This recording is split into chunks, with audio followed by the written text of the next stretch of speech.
Hello guys, मैं हूं angel Agarwal and हम बात कर रहे हैं द प्रयागराज इंस्टीट्यूट से। तो जैसा कि आप जानते हैं कि आज से हम स्टार्ट करने वाले हैं मध्य प्रदेश के सभी जिलों का क्रमवार अध्ययन। हमने शुरुआत की है ग्वालियर संभाग से और ग्वालियर संभाग में शिवपुरी ज़िले से हम प्रारंभ कर रहे हैं। तो हम शुभारंभ करते हैं शिवपुरी ज़िले के प्रेजेंटेशन का। जैसा कि आप देख रहे हैं, ये हमारा प्यारा मध्य प्रदेश, जिसमें ये है हमारा शिवपुरी ज़िला, जो कि लगभग हमारे मध्य प्रदेश की, जैसा कि माना जाता है, ऊँट की आकृति है। तो उस आकृति के कंठ स्वरूप शिवपुरी ज़िला स्थित है। इस शिवपुरी ज़िले के नॉर्थ में आपको मिलेंगे ग्वालियर, दतिया, श्योपुर, और उसके नॉर्थ में भिंड, मुरैना, और इसके साउथ में आपको मिलेंगे गुना, अशोकनगर।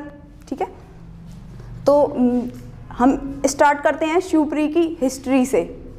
जैसा कि हिस्ट्री का ग्वालियर, इंदौर जैसे ज़िलों के बारे में कोई अधिक विस्तृत प्राचीन इतिहास नहीं रहा है या उसके बारे में हमें पर्याप्त जानकारी नहीं है। हाँ, लेकिन ऐसा जरूर प्रारंभ से ही साक्ष्य मिलते आए हैं कि यह अधिकतर राजाओं की, जो इसके आसपास के क्षेत्रों में जो राजा रहे, उनकी पर्यटन क्षेत्र के रूप में जानी गई। यहाँ पर अधिकतर राजा शिकार करने और एक शांत माहौल में अपना निवास स्थान रखने के लिए आया करते थे। इसका गठन 1956 में हुआ, जब मध्य प्रदेश का पुनर्गठन हुआ था। 1 नवंबर 1956 को हम सभी को पता है कि मध्य प्रदेश का पुनर्गठन हुआ और उसी के साथ शिवपुरी गठित हुई। जैसा कि आपको पता है कि शिवपुरी एमपी का एकमात्र ऐसा जिला है जो पश्चिम में उत्तर प्रदेश को टच कर रहा है, जो पूर्व में उत्तर प्रदेश को टच कर रहा है और पश्चिम में राजस्थान को, और उस शिवपुरी के बॉर्डर पे दोनों राज्य एक दूसरे को टच नहीं कर रहे। ऐसा एकमात्र जिला है शिवपुरी। इसके पूर्व में एक और जिला हुआ करता था, गुना, जो कि विभाजन के बाद अशोकनगर हट गया, तो उस समय से वो उत्तर प्रदेश और राजस्थान को टच नहीं करते हैं दोनों को। अब एकमात्र जिला है शिवपुरी, और इसके अलावा एक और जिला है जो उत्तर प्रदेश और राजस्थान को टच करता है। तो वो कौन सा जिला है? मुरैना। ठीक है, इसके हिस्ट्री से हम स्टार्ट कर रहे थे। तो जैसा शिवपुरी, इसके नाम से हमको जानकारी मिल रही है, जैसा कि शिव यानी लॉर्ड शिवा, उससे इसका नाम ओरिजिनेट हुआ है, ऐसा माना जाता है पौराणिक कथाओं के अनुसार, कि भगवान शिव की नगरी होने के कारण इसको शिवपुरी कहा गया। लेकिन इसके पीछे एक और तथ्य है कि इसका पुराना नाम हुआ करता था शिपरी।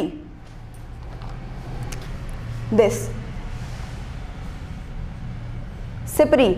और जब अंग्रेज हमारी एमपी में और शिवपुरी के आसपास वाले एरियाओं में आए, तो उनके प्रोनाउंसिएशन में डिफरेंस होने के कारण उन्होंने इसको कुछ शिवपुरी इस तरीके से बोला और ये कन्वर्ट होकर शिवपुरी हो गया, ऐसा भी माना जाता है।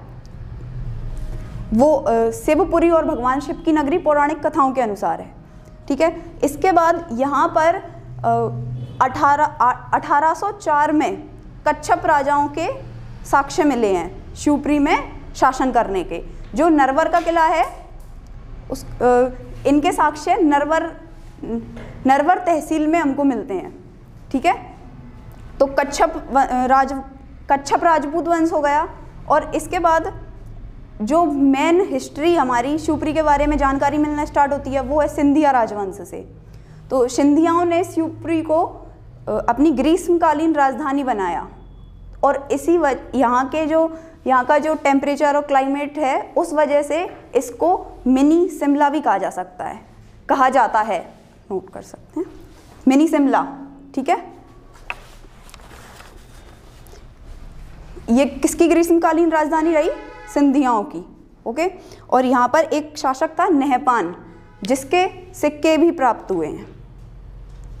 ये 3 महत्वपूर्ण राजवंश रहे।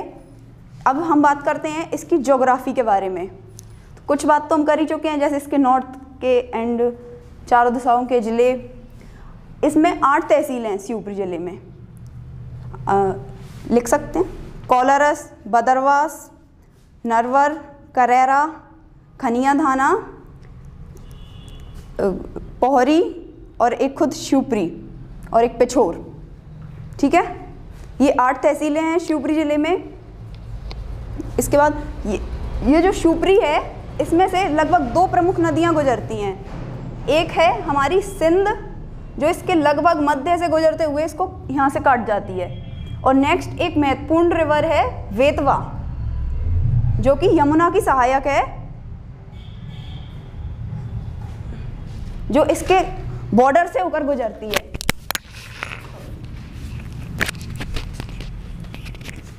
इसके बॉर्डर से होकर गुजरती है, मेनली इसमें नहीं बहती है। सिंध नदी पर 2 महत्वपूर्ण बांध बनाए गए हैं, जो एक है मोहिनी सागर और दूसरा है मणिखेरा। इसके बाद बेतवा नदी पर एक महत्वपूर्ण बांध है माता टीला डैम। माता टीला डैम के 2 अन्य नाम हैं जो बहुत अधिक महत्व रखते हैं। पहला नाम है रानी लक्ष्मीबाई परियोजना और दूसरा है भांडेर परियोजना। ठीक है, भांडेर परियोजना यहीं पर शिवपुरी में ही एक जगह है अमोलपाटा, जहाँ पर देश का पहला चलित टेलीफोन एक्सचेंज खोला गया है। पहला चलित टेलीफोन एक्सचेंज। ठीक है, तो ये लगभग इसकी ज्योग्राफी रहती है। इसके बाद हम अब बात करते हैं इसकी जलवायु के बारे में।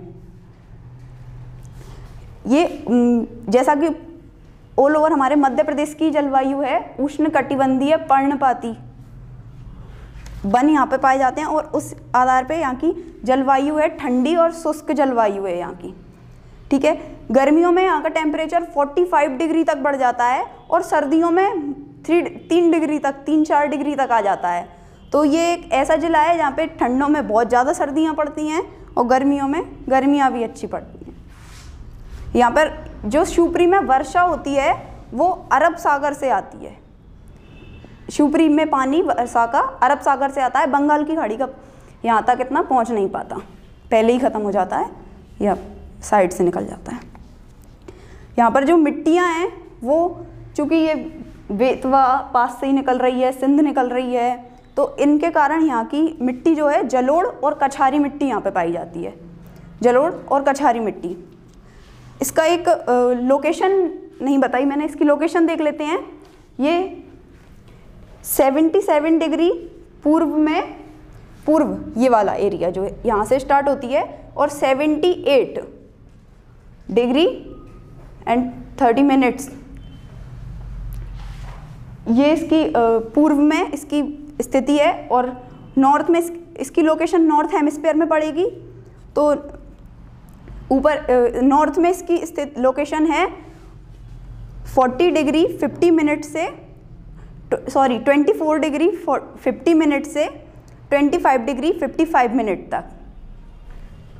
ठीक है, अब जैसा कि आप देख रहे हैं कि यहाँ पे लगभग 1.5 डिग्री का अंतर आ रहा है, तो उसमें ये यहाँ से यहाँ पहुँचने में कितना समय लगेगा, जो जैसा कि सूर्य रोशनी से लिया जाता है तो लगभग 6 मिनट का काल रहेगा, जैसे कि एमपी में 34 मिनट्स का रहता है वैसे। ठीक है, अब हम बात करते हैं यहाँ के वनों की। तो जैसा कि आपको पता ही है कि शिवपुरी में अच्छे खासे वन पाए जाते हैं, तो यहाँ पे जो आरक्षित वन है उसका साइज है 33 किलोमीटर स्क्वायर। ठीक है, यहाँ पे ये आरक्षित वन है।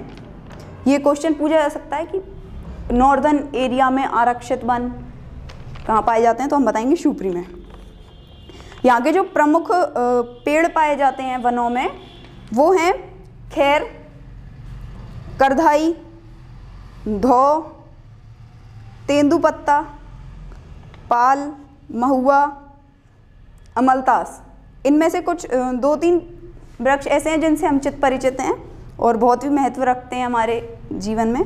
तो एक है खैर, जिससे कत्था बनता है, और ये जो कत्था बनता है ये औषधियों के रूप में प्रयोग किया जाता है और बहुत ही अच्छा मैटर है। तेंदुपत्ता जो बीड़ी बनाने के लिए यूज़ किए जाते हैं। शिवपुरी का इतिहास रहा है बीड़ी बनाने के उद्योगों में, क्षेत्र में। और यहाँ पे एक महुआ वृक्ष पाया जाता है जो देशी शराब बनाने के काम में आता है। ठीक है, जैसा कि मैं बता चुकी हूँ कि यहाँ पर जो वन है वो उष्णकटिबंधीय शुष्क पर्णपाती वन पाए जाएंगे। अब यहाँ की बात करते हैं यहाँ के नेशनल पार्क्स की। तो आप सभी को पता होगा, मतलब बता देती हूँ। और यहाँ पर माधव नेशनल पार्क है जो कि मध्य प्रदेश में बनने वाला सबसे पुराना सेकंड नेशनल पार्क है। पहला कौन सा था? कान्हा-किसली। माधव नेशनल पार्क बनता है 1958 में, ठीक है। अब नेशनल पार्क के बाद यहाँ पर एक महत्वपूर्ण सेंचुरी भी है, अभ्यारण्य, वन्यजीव अभ्यारण्य, वो है करेरा वन्यजीव अभ्यारण्य। यहाँ पर सोन चिड़ैया के संरक्षण के लिए ये बनाया गया है, ठीक। इसकी स्थापना हुई थी करेरा वाइल्ड लाइफ सेंचुरी की 1981 में, ओके। जैसा कि आपको पता है और कि जो शिवपुरी जो हमारा माधव नेशनल पार्क है उसमें किसको लाया जा रहा है? इसमें बाघों को लाया जा रहा है जो कि यहाँ पर पहले पाए जाते थे 200 वर्ष पहले, पर 200 वर्षों से यहाँ पर नहीं पाए जा रहे हैं, यहाँ पर ख़त्म हो गए थे। तो अब वहाँ दूसरे क्षेत्रों से यहाँ पर लाकर उनको स्थापित लाया जा रहा है, ठीक है। इसके बाद यहाँ की कृषि के बारे में बात कर लेते हैं। तो यहाँ पर सोयाबीन, गेहूँ, चना, सरसों ऐसे ये प्रमुख क्षेत्र हैं कृषि के, जो यहाँ पर फसलें की जाती हैं। यहाँ की जो पूरी ऑल ओवर श्रमिक पॉपुलेशन है उसका लगभग 83% कृषि कार्यों में ही लगी हुई है। श्रमिक पॉपुलेशन का मतलब जो मजदूरी करते हैं। पशुपालन की बात करें तो शिवपुरी में पशु अधिक पाए जाते हैं और यहाँ पर एक महत्वपूर्ण पुरस्कार चलता है, गोपाल पुरस्कार। ये विकास खंड ब्लॉक स्तर पर दिया जाता है। ये ब्लॉक स्तर की प्रतियोगिता है। इसमें क्या होता है कि जो भी इस प्रतियोगिता में सबसे अधिक जो दूध इकट्ठा करके लाता है, जो गाय रखने वाला व्यक्ति, उसको 20,000 रुपये तक का पुरस्कार दिया जाता है। और इसके बाद जैसे और फिर कई कैटेगरीज हैं, जैसे उससे कम वाले को 5,000, इस तरीके से। पर जो मेन है वो 20,000 रुपये का पुरस्कार दिया जाता है, विकास खंड स्तर पर है। इसकी महत्वपूर्ण बात ये है। हालांकि और जिलों में भी चलता है, ये हमारे शिवपुरी में भी चल रहा है। यहाँ पे जो 2 प्रमुख खनिज पाए जाते हैं वो हैं शीशा और डायस्पोर, ठीक है। उद्योग की बात कर लेते हैं तो यहाँ 1986 में जवाद में सीमेंट उद्योग खोला गया था। सीमेंट उद्योग खोला गया था,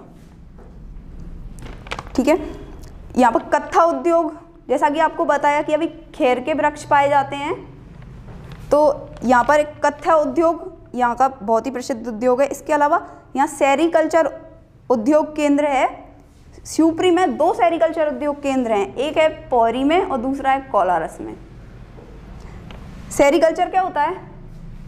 रेशम के कीड़ों को पालने की, जो जिससे रेशम उत्पादन किया जाए, उसके लिए जो उनके कीड़ों को पाला जाता है वो सेरीकल्चर कहलाता है। तो इसके 2 केंद्र हैं, शिवपुरी और पौरी में। इसके बाद हम आते हैं शिवपुरी की जनगणना पर। तो जो 2011 का सेंसस था उसके अकॉर्डिंग शिवपुरी में जनसंख्या है शिवपुरी की 1726,050। ये यहाँ की जनसंख्या है और यहाँ का जनघनत्व है 171 जनघनत्व है। और लिंग अनुपात, एक जनघनत्व का मतलब कि पर स्क्वायर किलोमीटर में कितने लोग रह रहे हैं, तो वो हैं 171।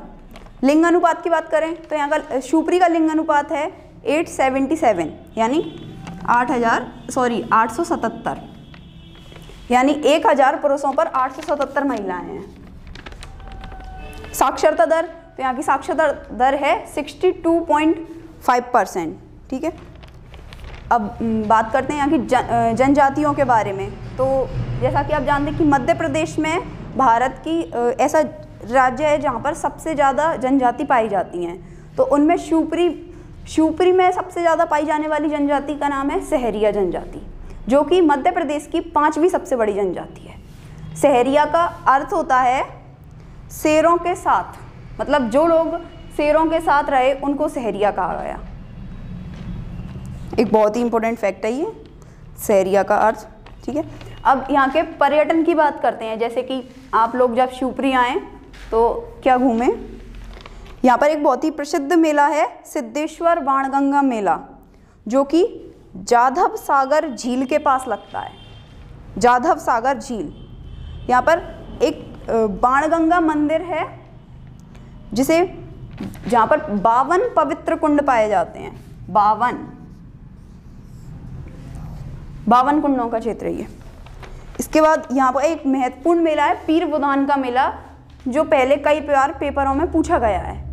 तो ये लगता है सनवारा ग्राम में, शिवपुरी के सनवारा ग्राम में पीर बुधान का मेला लगता है। यहाँ पर मुस्लिम संत पीर बुधान की मजार है, जहाँ पर ये मेला का आयोजन किया जाता है। इसके बाद जो हमारा माधव नेशनल पार्क है, उसी में एक किला है जॉर्ज कैसल का किला। ये जॉर्ज कैसल कौन थे? ये लंदन के थे, जो कि हमारे शिवपुरी में आने वाले थे और इनके एक दिन के लिए आने वाले थे। उसके लिए इनको इतना बड़ा महल बनवाया गया था, जो कि जीवाजी राव द्वारा बनवाया गया था। सिंधिया फैमिली के शासक रहे जीवाजी राव द्वारा 1911 में। ठीक है, इसके बाद यहाँ पर एक महत्वपूर्ण पैलेस है माधव विलास पैलेस। ये एक ऐसा पैलेस है जहाँ पर जनता को जाना अलाउ नहीं है, सामान्य जनता नहीं जा सकती यहाँ पे। नरवर का किला, तो नरवर का किला बनवाया गया था राजा नल द्वारा। राजा नल द्वारा नरवर का किला बनवाया गया है। ये सिंध नदी के किनारे स्थित है, सिंध नदी। ठीक है, यहाँ पर एक महत्वपूर्ण गढ़ी है, जब आप आएँ तो जरूर जाएं घूमने, सुरवाया की गढ़ी। सुरवाया की गढ़ी ये 9वीं-10वीं शताब्दी में सहस्त्रवर्धन के गुरु पुरंदर ने शिव मत की शिक्षा देने के लिए बनवाई थी। पहले क्या होता था, जैसे अगर से आश्रम और विद्यालय अभी जिस टाइम में होते हैं वैसे तो होते नहीं थे। तो पहले जो गुरु थे पुरंदर, उनके द्वारा ये गढ़ी बनवाई गई थी कि यहाँ पर शिव मत की शिक्षा दी जाएगी। मतलब भगवान शिव के बारे में जो उनके फॉलोअर्स हैं वो आएँ और उनके बारे में शिक्षा लें। ठीक है, ऐसा माना जाता है कि जब मुगलों की जब एंट्री हुई तो इसको बचाने के लिए मिट्टी से ढक दिया गया था। यहाँ पर पांडवों के साक्ष्य भी मिलते हैं कि जो पांडव थे वो यहाँ पर आए थे कभी ना कभी। इसके बाद पोहरी तहसील में एक पावा प्रपात है, बहुत ही अच्छा है। इसको भूरा खेल प्रपात भी कहते हैं, भूरा खेल प्रपात है। इसके बाद है गोपालपुरा, जो भोजपुर यहाँ पर एक जगह है गोपालपुरा, जो कि राज्य का दूसरा परमाणु केंद्र के रूप में प्रस्तावित है। अभी बना नहीं है, सिर्फ प्रस्ताव रखा गया है, हालांकि बन भी जाएगा। पहले प्रस्ताव आता है, उसी के बाद कोई चीज़ बनती है। तो ये थी ऑल ओवर हमारे शिवपुरी ज़िले के बारे में, जो मैंने आपको एक्सप्लेन करने की कोशिश की, एंड आई होप कि आपको समझ में आया होगा। और हम इसी तरीके से अल्टरनेट डेज पर, अभी हमने ग्वालियर संभाग स्टार्ट किया है, तो इसके बाद नेक्स्ट ज़िला होगा। इस तरीके से हम अल्टरनेट डेज पर पूरे संभाग के और फिर उसके बाद पूरे मध्य प्रदेश के ज़िलों को कवर करेंगे, और आई होप आप लोग फॉलो करेंगे। Thank you.